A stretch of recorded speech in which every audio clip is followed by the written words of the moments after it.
Okay, mga boy, good afternoon. Yun nga. Sabi ko nga, pag di-deliver tayo, mag-i-home tayo ng pet natin, si Castor. Walang biyahe talaga kanina mga boy, hanggang umuwi ako. Wala talaga. Ito, mamaya bawi tayo. Okay, the check natin is May 1, Labor Day.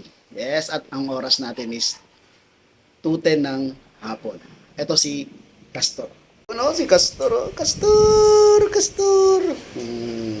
Yun ang dumi niya. Maganda yung dumi niya mga boy. Yan. Hoy, mga kulit. Si Castor. Castor. Uy. Castor. Ay, naku, grabe naman likod. Uy. Ay, grabe naman likod. Uy. Ay. Castor. Ayan, ganyan kalikot si Castor.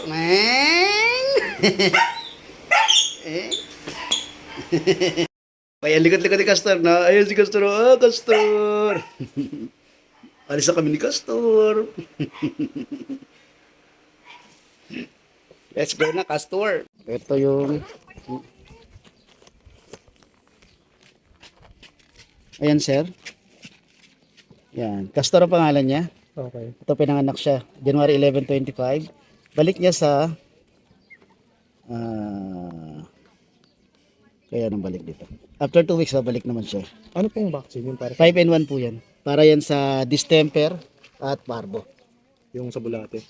Ang bulate, ito yon, deworm. Deworm ang tawag doon. Oo, deworming. Magkano bayad sa mga ganyan?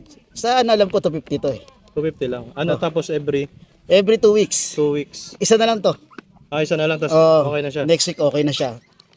Tapos ito yung deworming niya. After 2 weeks po yan. Ang deworming niya, ilan? Ayan to, vaccine to. Vaccine. Ito, 4 nito dapat. Pero kung susundin mo talaga, abutin to ng 7. Ito yung kailan siya? Every 2 weeks din yun to. Every 2 weeks. Yeah. Oo. Pagkatapos makompleto, wala na. Okay na po yun. Every year, may isa pa siya. Once na lang siya. Isa talaga yan. Booster na lang yan para iwas talaga. Okay. Ito yan, sir. Tapos dito lang yan, ano? Apo, ayun ang address Oo, niya. nakita ko nga. Oo. Lapit lang. Tapos, ito po. Pag yung ano niya sa anti-rabies, kailan gagawin? Pwede mo rin dun. Before mag 4 months, sir. Para kayanin niya. Before mag-format. Kailan gagawin ko sa'yo? Oh, every year naman. Every year ang August. vaccine. Magkano yung nabot? Wala lang yan, sir. 500. Ito, sir. Picture mo na tayo, sir.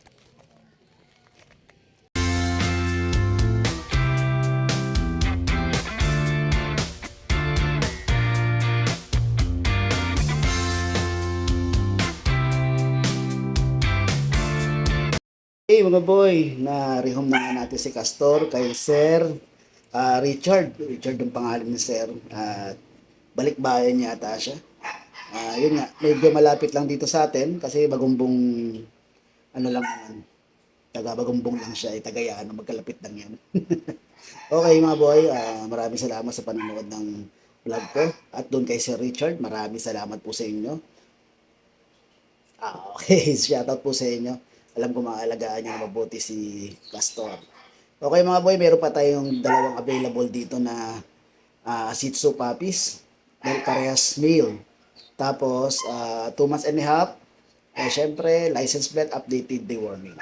Okay mga boy, nandito na lang sa ang vlog ko regarding sa pag-rehome kay Castor. Anyway, syempre papasalamat tayo. Papasalamat tayo doon kay